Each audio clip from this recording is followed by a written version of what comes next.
you don't need to search before. My youngest daughter has never used Google directly. What are some of the most exciting trends you're seeing within the industry that we perhaps won't be across yet? Kardashians already have a humanoid robot, so we will all get one very soon. We'll move beyond prompt engineering to what we think is goal engineering. So AI agent is book me a flight. Agentic agent is find me a holiday my family will love. It can give an answer that is better than what the human could do, and it can do it 24/7.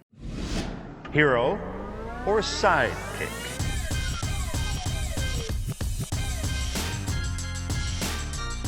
Welcome to Sidekick, the podcast where we uncover the hidden superpowers that drive some of the biggest, fastest growing companies and successful names in the business world. I'm Bryce, I'm joined by my regular co-host Ren, and we are your trusty sidekicks. Ren, how are you going? I'm very good, Bryce. Very excited for this episode. How could I not be excited when we are talking about the most exciting topic in 2025? Dollar cost averaging. No. Artificial intelligence. That's it. It's changing the world, but where does Australia fit into the picture? And are we really building world-class AI companies here, or are we still in catch-up mode? Great questions, Bryce. Luckily, we're not answering them today. We have got two ASX-listed business leaders who are working on the forefront of AI to answer it for us. Today, we're going to be joined by Grant Straker. He's the CEO of Straker. The ASX ticker is STG. And we're joined by David Brudenell. He's the Executive Director of Decidr.ai. The ticker there is DAI. Well, rather than telling you what their companies do, we're going to ask them to give the elevator pitch. So, Ren, let's get stuck in. Well, David, Grant, welcome to Sidekick. Thank you for having me. Yeah, thanks. Great to be here. So we're going to start with one by one. We're going to get the elevator pitch for each of your businesses. So, David, why don't we start with you? What does your company do? Why does it matter? Yeah, hi, I'm David. I'm the Executive Director of Decidr.ai. Our business is about taking AI to SMEs. Today, most of the AI that's built on this planet and used is by enterprises, and we think that's a real shame. So we're an AI database company that takes all of the data within your small business. That's everything from your accounting platform data to your Shopify data to whatever's in your Dropbox, which is probably pretty valuable, but you have no idea what's in there. And our AI database system organizes that perfectly. So we allow you to then deploy AI agents across your entire business that reference that data, that are extremely intelligent and that know your business probably better than most of your employees. Wow, you should get your hands on our Google Drive. There There is terabytes of content. There'll be lots of compute that'll have to be put onto that. But There's a folder just called Bryce, which is just unsorted files. that's the trick, though. Like businesses have most of the data in a business is unstructured or semi-structured data, but it's all valuable, right? It is your je ne sais quoi. It's the magic that you put into a business. But tragically, or up to today, all that's been held in people's head, right? That's knowledge work.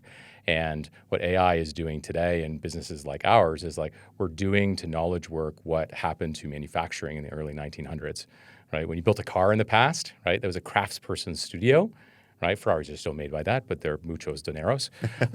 That's Spanish, but I don't know the Italian.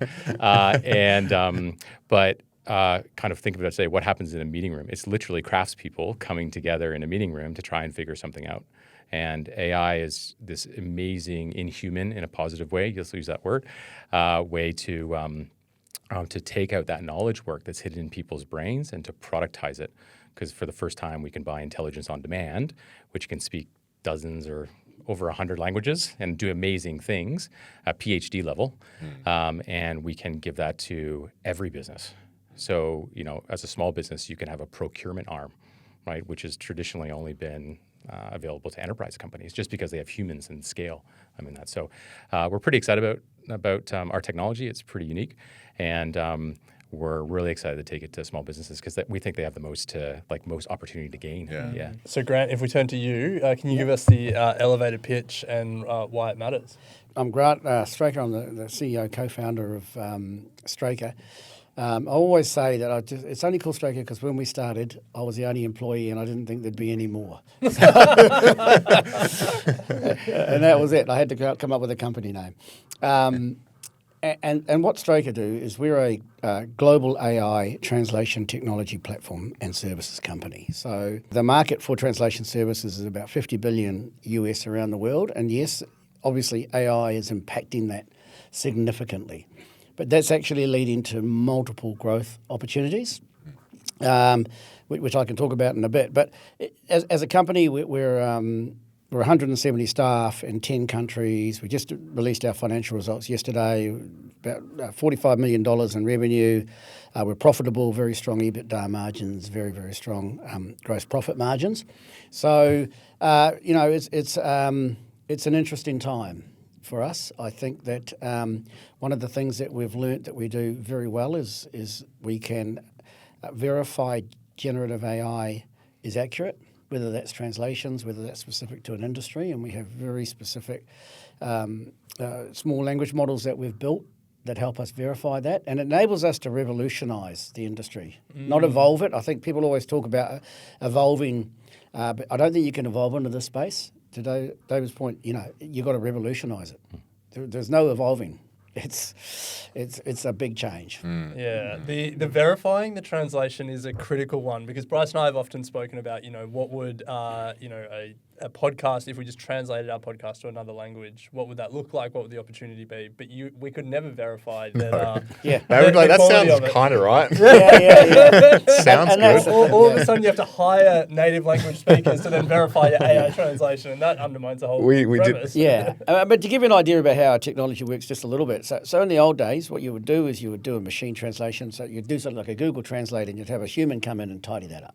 And you'd figure out how the charging model works on that. But what we have done is we've created a couple of language models. One that does that machine translation part very accurately, because it's very specific to the language pair and the subject domain that you might be wanting to use. And the second thing we have is a quality estimation engine. So what that does is it estimates the quality of every segment of that translation and scores it. And if it gets a 10, we know it's right. We know in the context, because we have 15 years of historical data on a model that can tell us it's right. And what it might do is get to the end of your podcast and say, actually, 95% of this is right, 5% isn't. Do you want the machine to have another go at getting it to 100, which you'll pay a token charge for, or should you send it to a human? Because in theory, you could send it through the machine 10 times and you'll probably get there, but there'll be a cost of compute. And it might be, or do you really want that safeguard of having a human check it? Now, that means that the cost has dropped 80% on that to get it done. And so you won't just do your podcast in one language, you'll do it in 10. And that's the sort of technology leap, I guess, that's starting to happen. And it's a completely different way of working that we've ever been able to do before. Yeah. Wow. Now, this podcast is all about finding superpowers of business leaders, businesses themselves. What is the superpower of your business, Dave? Yeah, I think it is taking the chaos of business data and having AI organize it. So what could you do as a business if your data was perfect? How would your marketing be better? How would your sales be better? How would your collections be better? How would your internal operations look? And, to Grant's comment before, this is not an incremental technology. This is a reimagining of how business is done, right, in the context of our discussion today. And I think that it starts with having AI being your advocate and actioner of organizing data. Like for 25 years, we've been in a SaaS world where humans have tippy-tapped into computers, and let's face it, we're horribly prone to errors and laziness and sickness and all those other things, coffee breaks. But we can now, as I said earlier, we can now buy PhD level intelligence, and it is getting very good at doing what we ask it currently. But the next, and that's AI agents. But where we're moving to very quickly is agentic AI, which is you give it a goal. So we'll move beyond prompt engineering to what we think is goal engineering, which is, well, if all the baloney of your business is being done, what are your aspirations? Play golf. That's mine.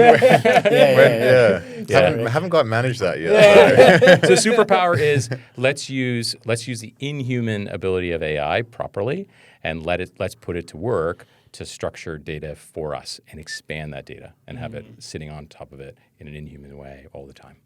So Grant, if we turn to you, what would you say the superpowers of your business are? Yeah, so I think it goes back to when we first came into this industry, which was about 15 years ago. We could see that that machines were going to play more of a part in the translation process. Back then it was a lot of manual, and we could definitely see that that was going to happen. And so we were the first to build a platform that allowed humans and machines to work together at scale to basically, as I say, simple terms of Google Translate and tidy things up. And you got smarter and smarter at that. But the thing that we did is we put it into a web platform and started to collect the data. So at the time, everybody was using desktop apps, and it was very difficult to get people to switch off these apps. And we bit the bullet and we got people to use it. Now, that's given us a massive data pool of every language, every subject domain, and a massive pool of 100,000 humans that are experts that we've validated that know what they're talking about. And so the way that we use that now to build a superpower is that we've got a lot of engineers. We've got about 50 engineers. We've got a very dedicated AI team, and what we do is we build models on that data. But the superpower for us is that we can validate that what comes out of those models is correct. So to your point earlier, we don't have to know that the translation's right. What we need to know is that the model was right that did the translation. And we can validate that. And I think most people that are going into AI, they can't do that. And it's actually something we're looking at doing as a business, because we've got customers asking us, can we build a model that's not even related to what we do, and can we validate it with the humans that we got, because we've got the architecture, the technology, and the humans. So that is our superpower. And ultimately, I think anybody that's in AI that's going to be super successful needs to own your data and your model and the way that you train it and that bespoke bit of it, because otherwise you're just getting somebody else's, and everybody can get that. So that's where value is. For shareholders, for everybody else, it's the values and the uniqueness of what you build. I would agree with that. Just to add a point to Grant, like what you said around, we call it like your agentic IP, which is your business IP. I think the market really doesn't understand how much they're giving these consumer AI tools that are out there. And just like you wouldn't let an employee walk out the door without a non-compete or stopping their access to their systems, you're building critical IP for your company by using your own small language models or building your own customizations within your business, and that's very valuable. And it actually will open up, I think, a whole bunch of new opportunities for businesses to actually sell that customized IP that they've just created to other peers in their industry, or it's transferable, right? Absolutely. And that's exactly what's happening. The same with agentic. So even from agentic, from our viewpoint, we have a lot of humans that do project management and process management internally. We've been quite open with our team that we've got a plan to go in, and if you looked at our sort of annual report that we put out yesterday, we've already replaced probably 30% of them with agents, and we want to do more. A lot of those people are actually going into different roles inside the organisation, and they're going into more AI project roles, and they're more customer-facing roles, more things that actually add value. And I was always thinking, when I've looked at it internally as we've done this, I've thought, if we are doing this, what can everybody else do? And David's obviously built a company. You all need to do this. So it is real. It is real, and it is happening. It's great. And I think that the important thing about all of this that maybe people don't understand is the technology is here. Like, it's here now. It's just applying it. Like, it's not like imagining that it's coming or we need to play with it. Like, it works. Get on board, or well, I mean, I gave a talk just earlier this week, and I use if AI is the new electricity, right? If we went back, when electricity was first invented, people all they were thinking about was light bulbs, right? So lumens is how many candles a light bulb replaces, and but if you think forward, like, well, what was the most impactful pieces of technology that revolutionized the world? Like, the washing machine was one of them. And honestly, it was, right?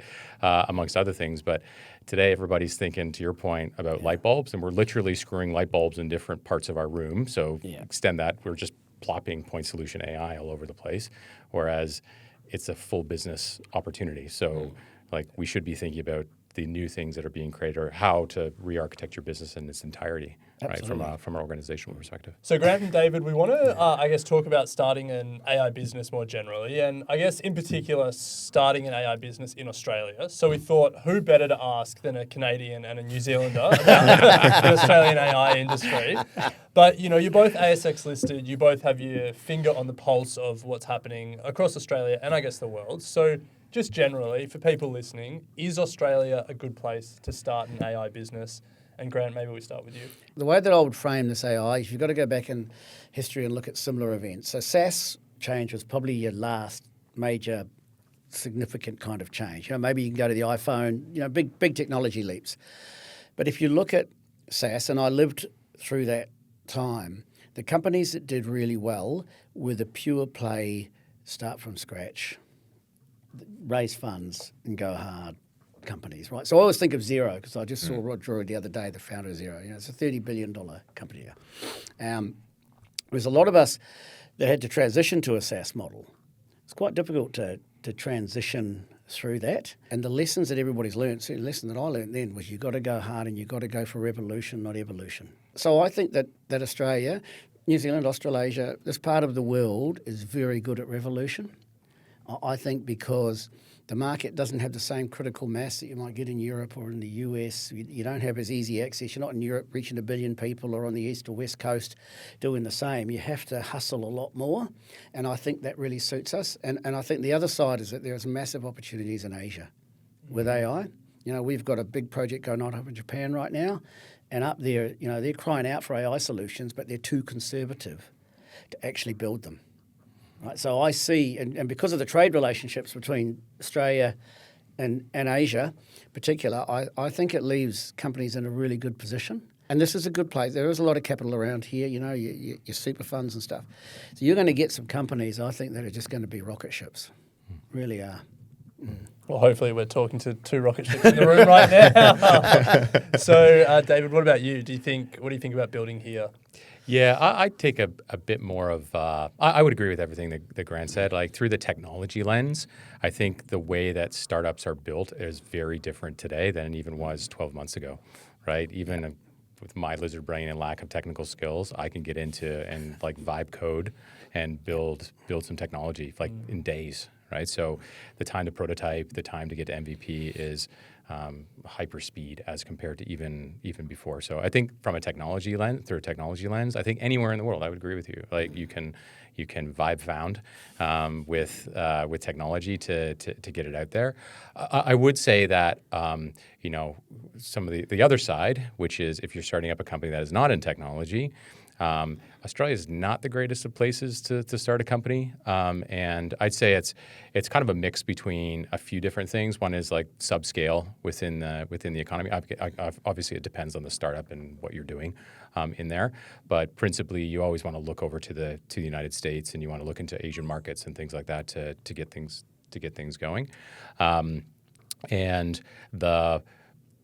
We are overbanked from a private equity perspective, so that's a very saturated marketplace. And venture capital is emerging, I'd probably say, in that. But as a consequence of the emerging nature, like sometimes check sizes aren't what they would be, or valuations aren't what they would be in the United States, which could potentially slow down speed of startups. Again, predicated on what you're doing. But I would say I have been in Australia for 23 years, so my accent seems to not go away, but I do feel Australian. But I spent a good chunk of that time over in the States on the West Coast and the East Coast, and I'm there regularly. So one of the things I do notice in the States is like there's so much competition and there's so many startups that I would imagine like as a founder, you're kind of like you have imposter syndrome all the time, and like, am I moving fast? Do I pivot? You're pivoting all the time, whereas the tyranny of distance in Australia sometimes can work for you. And if you think about some of the technology companies, Atlassian and Canva and those types of companies, during that period, there's lots of stuff going on, but those companies just like plodded on, dug in, followed through, and they came out of it really, really successfully. So I think it's kind of like I have a mixed view on the Australian marketplace, to be completely honest. What's the level of support like? I mean, you mentioned funding there, but I even think about like the talent that is now required in both of your businesses and how that might be changing. Is government policy keeping up, or is it not required? Like, what are your thoughts on those sorts of things? I think there's always a lag in government policy. However, I think Australia is further behind than other Western kind of countries. You have to look, like when it comes to talent, you have to look at comparable industries that can augment into those new roles, but as well, like in Australia, you have low productivity, you have cost of living crisis, you have limited, let's call it white collar, at least in our industries, like white collar immigration, right, that's coming in. as compared to other countries, which I think limits the amount of talent that you get to choose from. I can say in our business, like we're in the U.S. already. We're not that old, but we made that choice obviously because of the market scale and opportunity, but also because of the talent piece in there. There's just like several microcosms of talent pools over in the United States and in Europe and in Asia that have the level of talent is very, very high, specialized talent, obviously for our world. But I think the Australian government could do better at really creating some incentives for businesses to come into Australia. And I chose to bring my family back to Australia because of the quality of life and the amazingness and all the other things that we all know. And I'm kind of thankful of the tyranny of distance, because if Australia was anywhere closer to the United States, we'd be full up. But I think there are incentives that can come through, and also that trickles all the way through the education system, right? Yeah. And building curriculums that are going to support the generational kind of cohorts that are coming in, and I have 2 young daughters, and how are they working with ambient computing? How are they working? What are the policies around using AI? What are those types of things? Like what are the jobs that they're going to be focused on and inspired to go into? Which is not to be a YouTuber, which we were joking about before. I don't want that to be a choice. But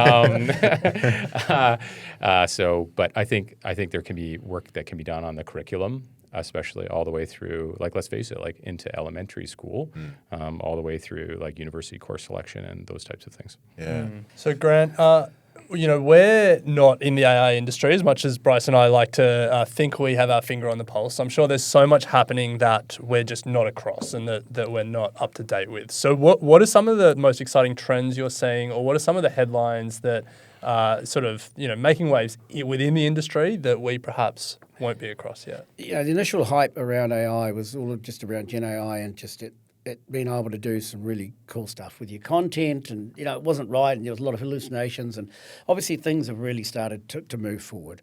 If you look at something like deep research, which everybody's put out, Perplexity, Gemini, OpenAI, that is a game changer. So if you look at something that seriously changes what you do. So my teenagers, I might want to research like what career should they go in, and you can put all that, like, he's an idiot, he just likes this, like speaking Spits beer, out YouTuber. Girls, yeah, exactly. What skills does he have? But it'll do deep research, and it'll give you all these options, right? That are amazing. And you do it for your business too. You can go, okay, well, we want to operate. We've got these opportunities that we've got going on with financial services up in Japan at the moment. What are the other opportunities? What are the countries? And that type of stuff is super powerful, because you've moved from it just kind of giving you an answer inside of an engine to it going off to the web, searching all this content, putting it together and giving you a really concise answer. To David's mission, I guess, around agentic AI.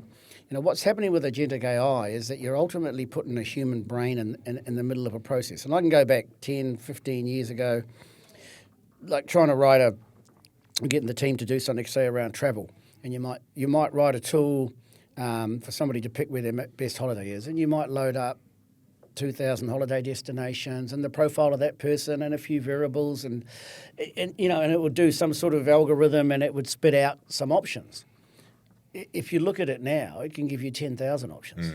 Whereas before it might have just given you 100.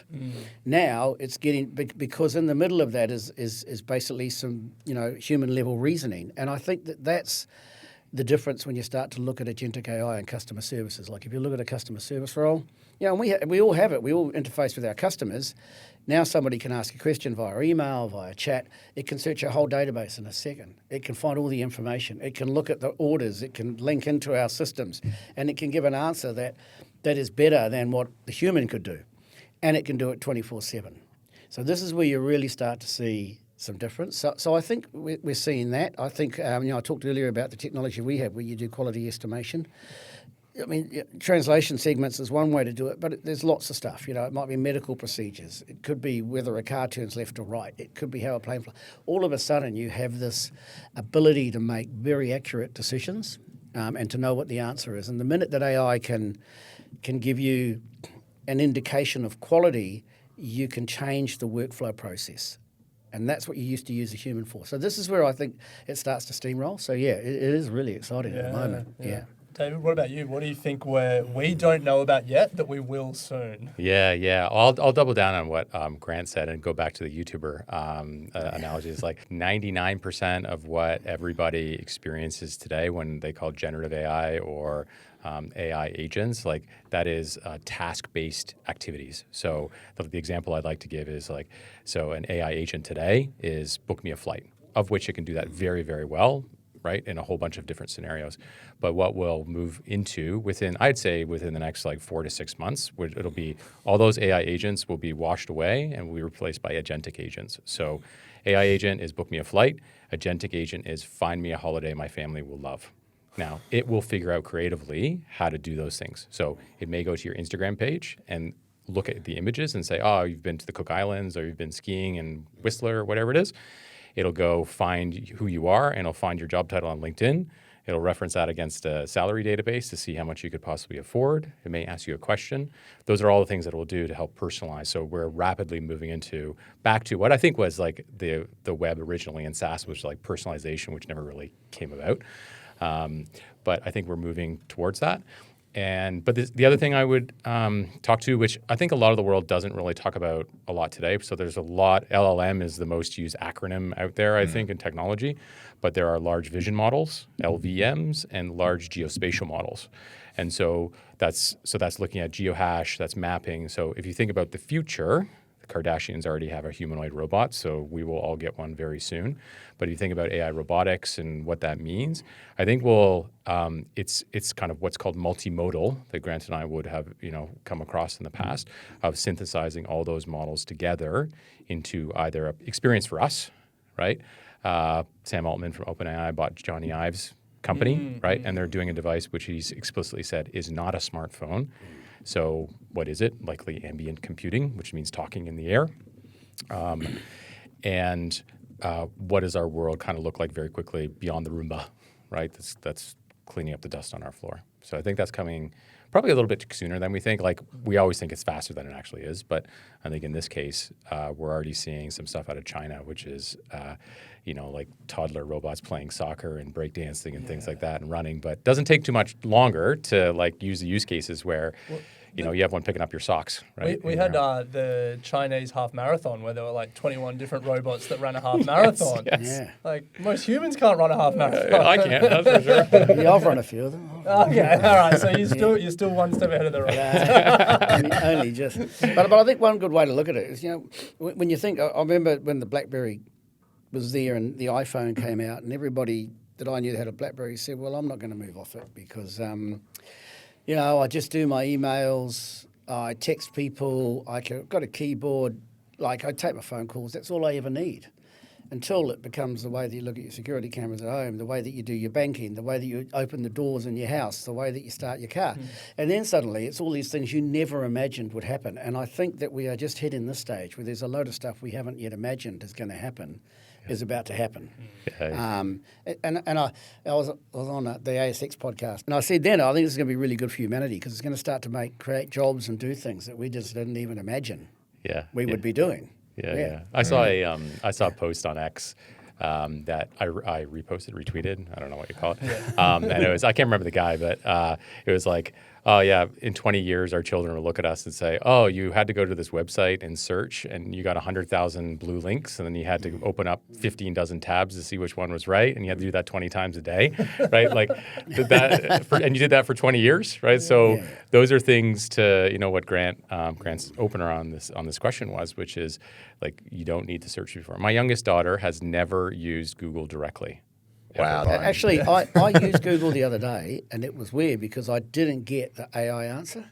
Yeah, right. And you're like, I don't know why it was a glitch in the matrix or something, but I didn't get the AI answer. I got the list, and I was frustrated. And I had to open another tab. And, Sell sign. Sell Google. Sell sign. Sell It sign. was a high keyword search cost per click Why that don't you you did. just I'm tell sure me of what it. the answer is? So yeah, it's a very changing world. It is. It's changing fast. There's a lot to keep up with. We're going to take a quick break, and then on the other side, we're going to ask the guys about some of their favorite applications, but also dig into a bit more about their personal business entrepreneurial journeys. So we'll be right back. This series wouldn't be possible without the support from Superhero. Superhero Super is a low-fee, award-winning super fund with a wide range of investment options and the flex to invest directly into ASX-listed shares, ETFs, and more. Superhero Super is primed for performance. Superhero also won the 2024 Excellent Rates and Fees and Best for Direct Investment Awards by We Money Superannuation. Now remember, Superhero does not provide financial advice, so consider whether their product is right for you.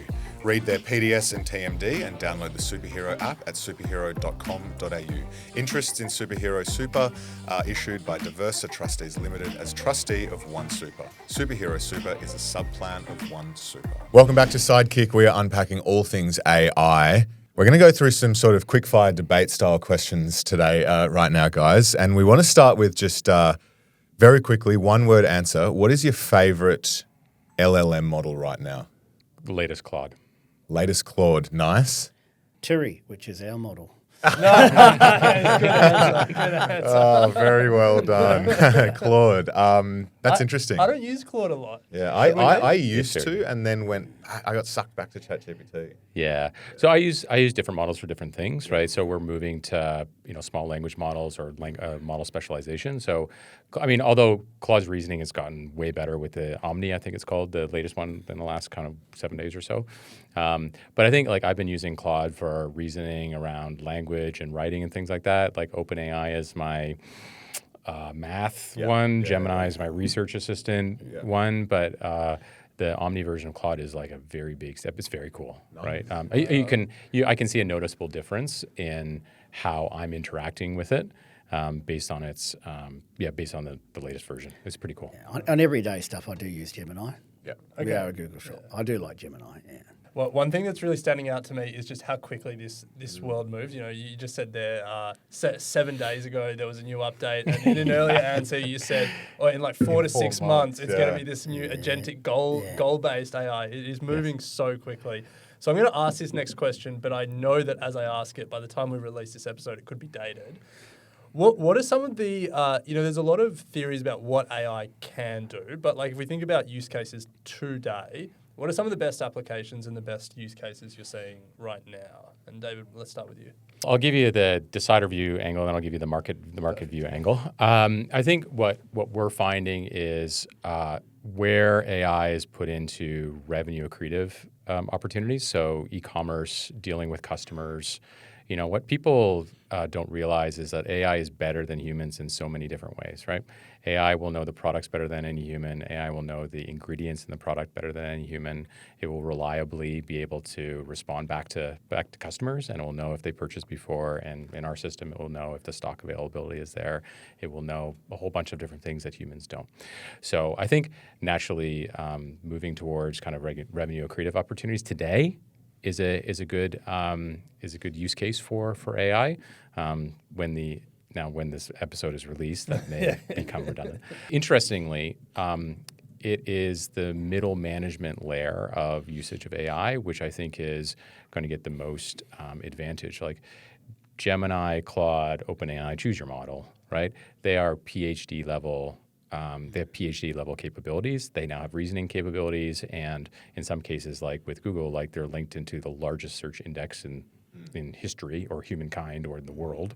And the deep research kind of results from Gemini and others are really quite remarkable. So I think if you're a business and you're starting to kind of explore AI, number one is don't share any of your business data and don't put it into any of these systems. So number one, and then turn that little toggle to say, do not share my prompting results with OpenAI or others.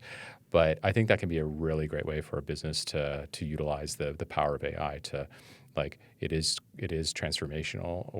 revolutionary, but it needs to start somewhere, right? You need to be able to go into that chat interface and you start playing around with it. Didn't know that there was that toggle. I should. What have you been sharing? A lot of personal secrets. So Grant, what about to you? Right now, like in your personal life or in your business life, what are some of the best use cases you're seeing Yeah, today? so I think one of the ones I find most useful at the moment is actually the ability to generate presentations into collateral and material. Like it has moved on so much from 6 months ago. If you had said, create me a PDF that tells the story because I'm just going to see somebody, and it would have a go and it would be fairly average. Now it's phenomenal. Like now it just generates images and charts and plots and things. Like it does it amazingly well. And we just did our financial year end. You sit there with the auditors, and I had an argument with the auditors because I always do, because they all go on about how they're using AI and how amazing they are at AI, these big accounting firms, and then the price goes up for your audit, and I'm like, and then you read that you could create the whole document in 10 minutes if you just prompt it correctly. You don't need a team of people writing these documents anymore. So why aren't we seeing that? And because when you look at the quality, yes, you need it to be reviewed and all that stuff. But ultimately, a lot of that hard work is done. I think that's there from a business perspective. And actually, we're just going live on it today, which is a platform called NA10, which is a AI automation platform. Yeah.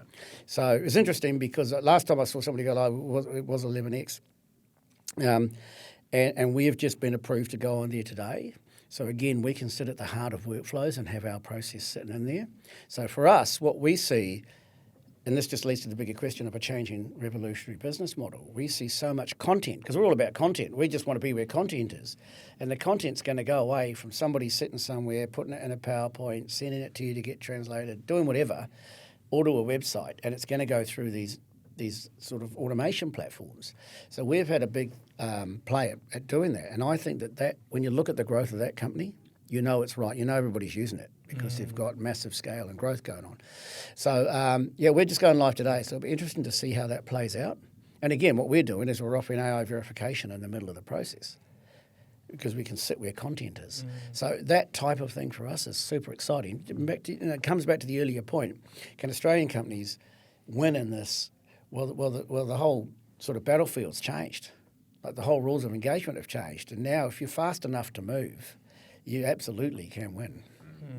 What do you think investors get wrong about AI businesses? I think that there is a glut of AI information out there. And so the investors aren't just to blame. They're going out there trying to consume information.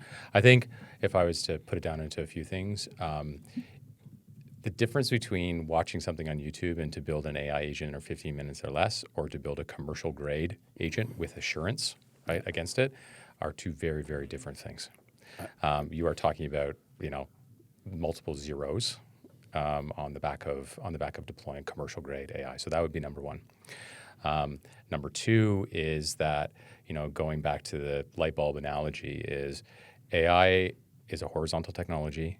It allows for a reimagining of all businesses. So I think there's the short-sighted view of, well, how can we put in point solutions to be able to incrementally improve the business, as opposed to reimagining what the business could look like from a horizontal standpoint. So I think it's a hard thing because you got this juxtaposition of like tons of investment in infrastructure. Meta's talking about building nuclear power plants. Like, what does even that mean? And it's like very dazzling and sparkly and pulls me over there. And you're seeing tremendous growth in some of the biggest stocks in the world, right? So from an investor perspective, you may want to move your money into those particular areas. And also you have like a glut of point solutions coming out, right? Which it's hard to see like which one is good, which one's going to be poor. Why is one use case better than another use case? I'm in it. So, but the long view says that like, well, what are the companies that are going to be focused on either reimagining sectors or industries more holistically? And I think that's the opportunity that AI presents. So I think they're not getting it wrong. They're just it depends on the lens by which they're starting to view their potential investments, I would say. Well, David, Grant, that brings us to the end of today's conversation. So much to think about, kind of overwhelming to be honest, but we've learnt so much today. Thank you for coming in and sharing your time. We really appreciate it. My pleasure. It was great to have it. Thank you for having me. My pleasure as well. Great to be here. And if you're interested to learn more about how to grow your wealth like a superhero, head to superhero.com.au/invest. That's it from us today, your trusty Sidekick. Subscribe to Sidekick wherever you're watching or listening so you don't miss an episode. We'll be back next time uncovering more superpowers.